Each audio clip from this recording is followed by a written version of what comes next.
Coming up on Fulton Today, state and local leaders share how Brown will soon deliver over 1,200 jobs to the county. We'll explain. And Fulton's finest are policing the parking lots while you handle your holiday shopping. That and more starts right now on Fulton Today.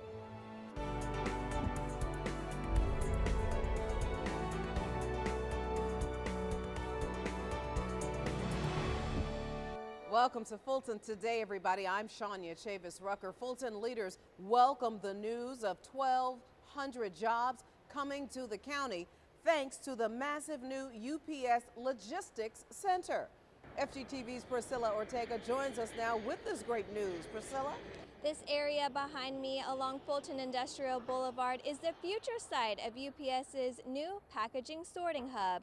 County leaders expect this new development to revamp what they describe as an economically challenged area. Though traffic flows freely down Fulton Industrial Boulevard and companies still call the corridor home, it has been decades since FIB has been considered the main economic engine for the county. Now comes this announcement. That will create some 1,250 new jobs. UPS, a company known worldwide, will soon build a $400 million facility in Fulton. I think it's the beginning of the resurgence of this community, that it can be in its rightful place where it should be. Governor Nathan Deal stood with county and city leaders at the Capitol to announce details of the new UPS Center. The company's third largest processing facility in the U.S. will not only bring jobs, but also new life to the corridor. The ripple effect that will come in the coming years is going to be significant because of all the companies that will choose to locate in the area to be close to this UPS facility. The CEO of the county's economic development team, Select Fulton, says the new center by the Charlie Brown Airport is the perfect location. We're taking a piece of property that was a non-earning asset and turning it into a taxable event. UPS will hire supervision, administrative, and warehouse positions for the new 1.2 million square foot facility. The CEO of UPS says this facility will handle about 100,000 packages per hour, and it is expected to be up and running by late 2018. Reporting along Fulton Industrial Boulevard, I'm Priscilla Ortega for FGTV. Thank you very much, Priscilla. Meanwhile, Fulton's COO joins the conversation about transportation with industry leaders. The Metropolitan Atlanta Transit Authority invited local companies and organizations to participate in the inaugural Get Ready for Transportation Summit. MARTA is very much open for business, and whatever it is that small businesses and disadvantaged businesses are doing, we'd like to help them do that. Designed to educate small and disadvantaged businesses about transportation opportunities, it was an informative session. The most important aspect is how companies can get in the game and play in the game regarding their local businesses. That's the takeaway, while at the same time providing transportation and traffic relief. The session also provided resources to aid in the development of small businesses' infrastructure, as well as the tools needed to increase cash flow, credit repair, and access to capital. Leaders are already talking about next year's event. The start of the holiday shopping season is here, and though you may want to be thinking about those great deals, law enforcement officials say you should be concerned about safety instead. FGTV's Dante Carter joins us now with some very important safety information. Dante? Well, Shania, it is the season for giving, but it's also a time when shoppers can become careless and even vulnerable to theft. Now, to shed a little more light on this, I've asked Corporal Roderick Pittman to join us. He's from the Fulton County Police Department to speak on thefts in the area. And when it comes to some of these parking lots, this is my first question here. What are some of the things that thieves are looking for as they scour through the parking lot? Well, first of all and foremost, for a crime to occur, there have to be three components: ability, opportunity, and desire. All right, if you remove any one of those any one of those components, opportunity being the appropriate one, crime can occur. So don't give a criminal an opportunity. Remove anything valuable from your car. Remove anything that you don't want taken from your car. Keep your keys and all close to you. and be aware of your surroundings. And can you talk about the importance of just being alert and aware of your surroundings during this time? Well, most people are Snapchatting, Facebooking, posting, tweeting, and texting. All right, and again, we've seen time and time again where people are not just paying attention.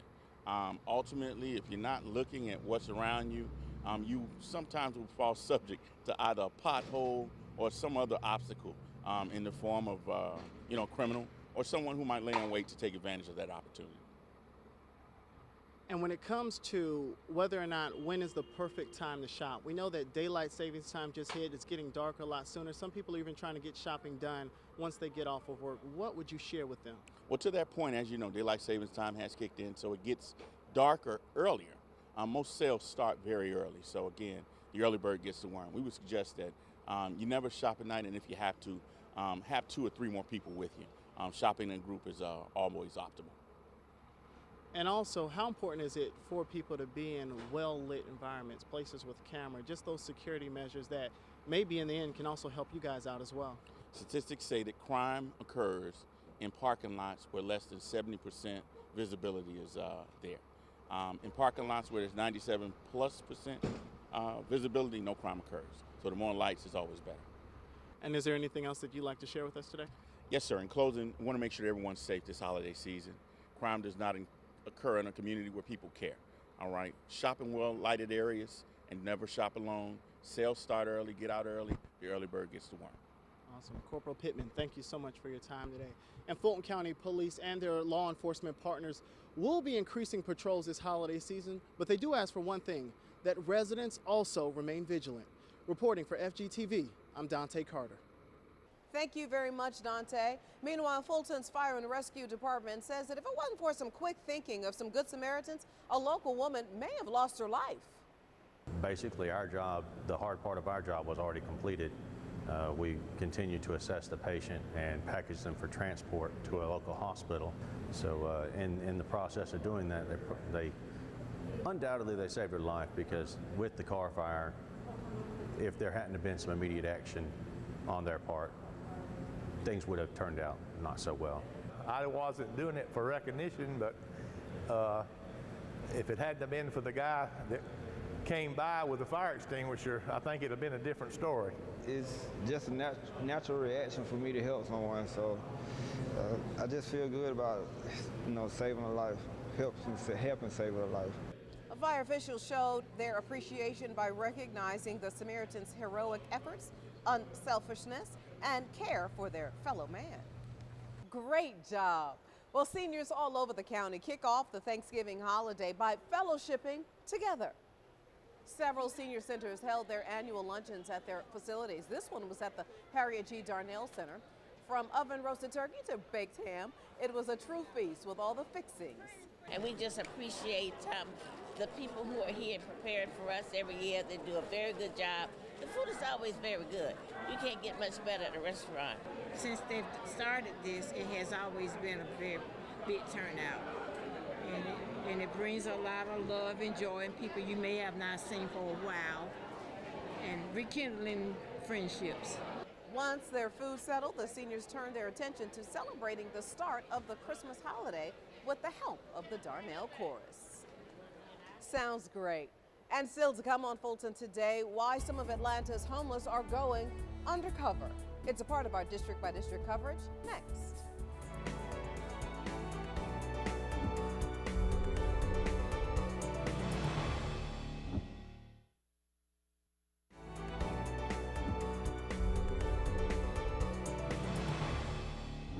One Fulton commissioner helps teens to see how they can become the next generations of new CEOs, and another finds a way to help keep the homeless warm.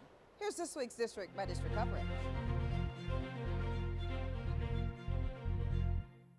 District 4 Commissioner Joan Garner hosts dozens of county teens at her CEOs of Tomorrow conference.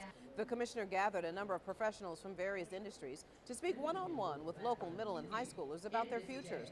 This was the second of 2 conferences held out at Loudermilk Center with the help of the county's Aging and Youth team.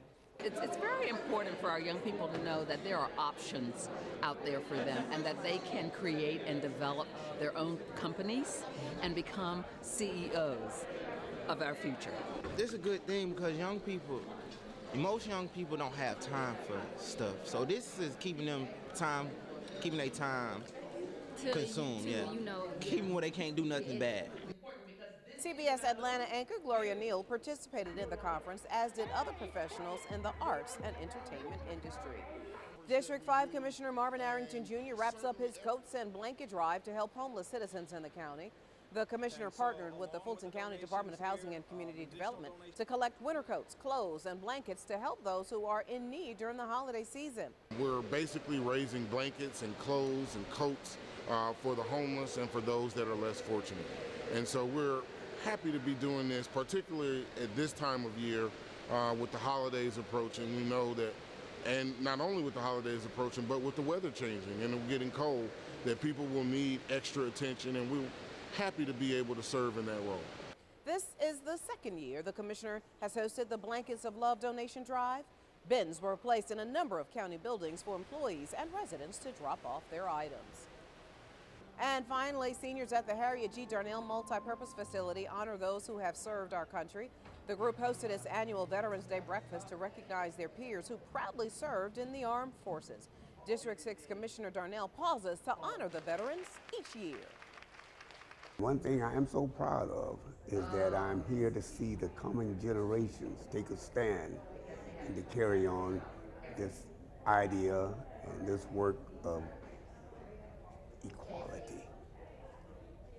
And I am very satisfied in that I see young people of all races being a part of this program. Veterans Day is very special. I gave 21 and a half years of my life to the military, and with each year that passed, I grew more and more responsible and kind of more tolerant. So this day, having kind of crafted me into the person I am, and being around others who experience similar things means a great deal to me. Truly, this is the super great generation who have fought for our freedoms and made this day possible. Congratulations to all of the District 6 veterans and indeed all of the veterans of Fulton County. Thank you for all that you have done for us. Veterans Day is an official United States public holiday observed annually on November 11th.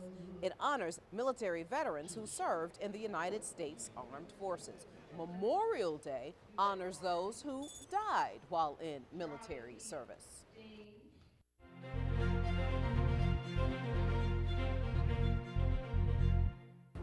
Now you can catch more of your commissioners at work all this week with the rebroadcast of the Board of Commissioners meeting right here on FGTV. And when Fulton Today returns, a safe haven for victims of human trafficking.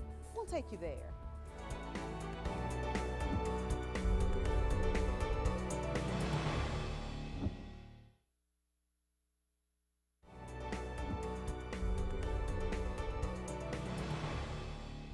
Young victims of sexual exploitation are often left with both emotional and physical scars. Well, there is a new center that can help them get the counseling and the support they need to heal.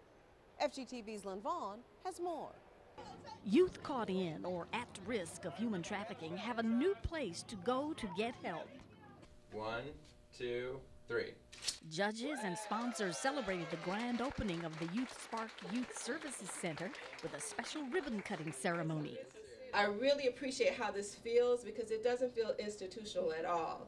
It feels like a safe place, a safe harbor for our kids, and so many of them, from their schools to the court to everything, is institutional for them. Youth Spark, an organization based in Fulton County Juvenile Court and staffed by counselors, opened the center, which features what they call an opportunity room. Here we're able to offer some relentless advocates that will help any child figure out what they need, whether it is help with school, whether it's help with resources at home. They'll have the ability to have several different workshops and classes here in the opportunity room. Young people can also use the closet full of clothes and toiletries while getting connected to other resources. One child exploitation survivor says This center will truly make a difference in these victims' lives. Just walking in here and seeing what I seen, it brought tears to my eyes. It would have made me feel that I was whole. It would have let me know that there were people that had my back and that they were concerned about me and that I am valuable, that I am special, and that there's a place outside of that bad place that I could call my safe place. Organizers say they wanted the space to be welcoming and warm in order to help the victims open up more about their needs and their feelings. Since 2015, several organizations and foundations helped to raise the money to make this center possible. Reporting for FGTV, I'm Lynn Vaughn. Fulton's health team is making sure that the food you eat at county restaurants is both safe and properly prepared. The Environmental Health Division conducts classes to teach restaurant employees the rules set by the Georgia Department of Public Health. This division is responsible for inspecting every restaurant in Fulton.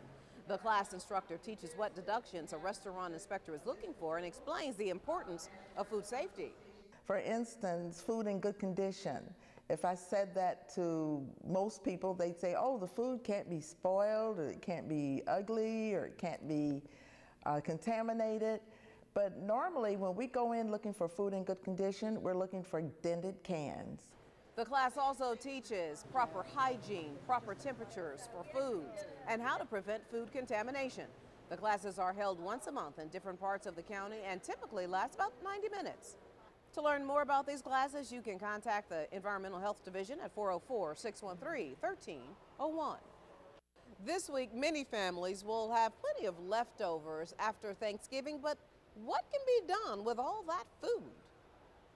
According to Fulton's Director of Cooperative Extension, leftovers can be safely stored in the refrigerator for 3 to 4 days or in the freezer for 2 to 6 months. Food should be placed in separate containers and meat should be stored in the refrigerator's bottom shelf to prevent contaminations. The leftovers can create healthy meals.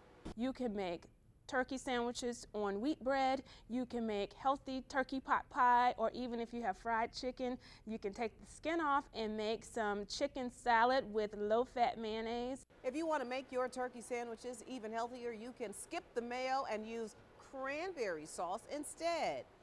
Now, for more healthy turkey recipe ideas, contact the Cooperative Extension Office at 404-332-2400. And still to come, Move Over Hollywood, Fulton County Facilities is opening its doors to make your favorite films. Stay with us.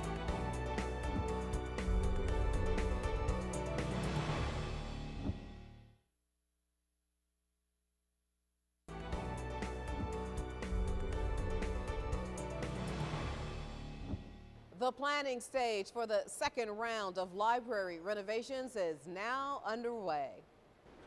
Renovations to the 21 existing branches, including the Central Library, are expected to start in the middle of next year. Residents will be able to learn more about the project plans in the coming months during public meetings. The director of the library system says upgraded technology will be the biggest change patrons will notice. The libraries will be totally modernized and upgraded. We'll have a lot of new technology. We'll have new carpeting, new lighting. All of the plumbing will be upgraded. The technology will include new things like self-check. We'll have much more robust catalog. About $104 million will go towards the second phase of the voter-approved library building project. The first phase included 8 new branches and 2 renovations. And finally, you will soon be recognizing some county facilities on the big screen. The latest filming that took place at a county property happened right outside the government center downtown. A lot of filming takes place at night, but this production took place during the day on Friar Street. Now, the name of this particular movie hasn't been publicly released, but dozens of crew members set up trailers and had several cameras set up. Our courtrooms have been very, very popular. A movie called Kill the Messenger was filmed there. At our airport, What to Expect When You're Expecting was filmed there. A number of films are shot there. Our library has been used by several companies. Other Fulton facilities have been used during major motion pictures, including the Charlie Brown Airport, the courthouse, and even the morgue. The External Affairs Film Division is responsible for monitoring film crews while they are on county property. And before we go, our reminder that we'd like to connect with you online. Check us out anytime on Facebook, Twitter, Instagram, and our YouTube channel. Well, that does it for this edition of Fulton Today. Thank you so much for watching. Join us each week for news around and about Fulton County.